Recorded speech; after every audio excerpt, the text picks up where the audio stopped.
परमात्मा को पाने के लिए अपनी चेतना को जगानी पड़ती है।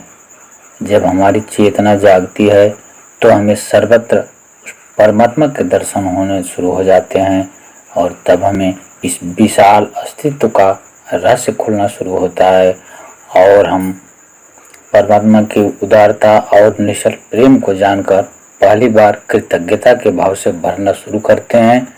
तब हमें उस परमात्मा द्वारा बनाई गई एक एक वस्तु की सार्थकता का पता लगता है।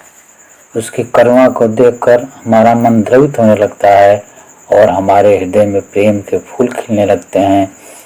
उसकी प्रेम, उदारता और करुणा को देखकर मनुष्य के हृदय में एक आनंद का सागर हिलोरे लेने लगता है, जो हमारी आत्मा को बहता चला जाता है और उस दैवी आनंद को महसूस कर हमारा हृदय खुशियों से भर उठता है और यही आनंद कृतज्ञता के भाव से भरकर आंखों से आंसुओं के रूप में बहने लगते हैं और तब हमारा हृदय रोने के लिए बेचैन हो उठता है।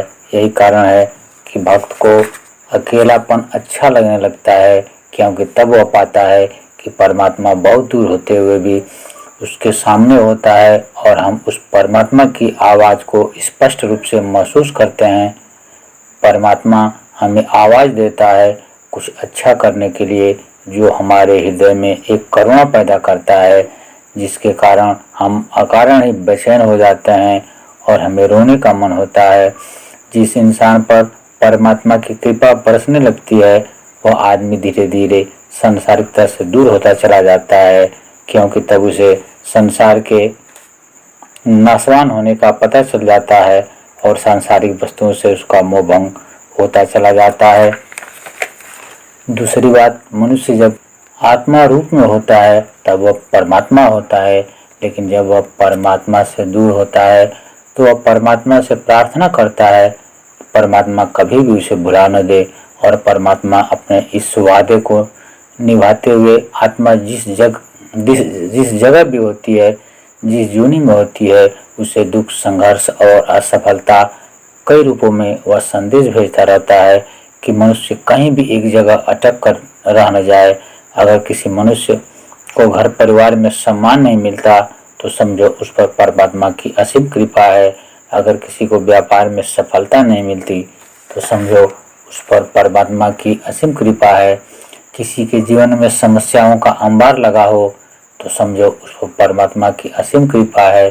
किसी का शरीर रोगों से ग्रस्त रहता हो तो समझो उस पर परमात्मा की असीम कृपा है।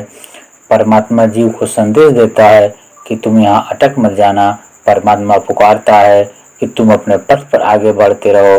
अगर आपको रोने का मन होता है तो समझो परमात्मा तुझे पुकार रहा है, वह तुमसे कुछ कहना चाहता है और अगर तुम एकांत में बैठकर उसकी पुकार सुनने की कोशिश करो तो आप पाओगे कि उसकी पुकार आपके काफ़ी नज़दीक है और आप उसे सुन सकते हैं।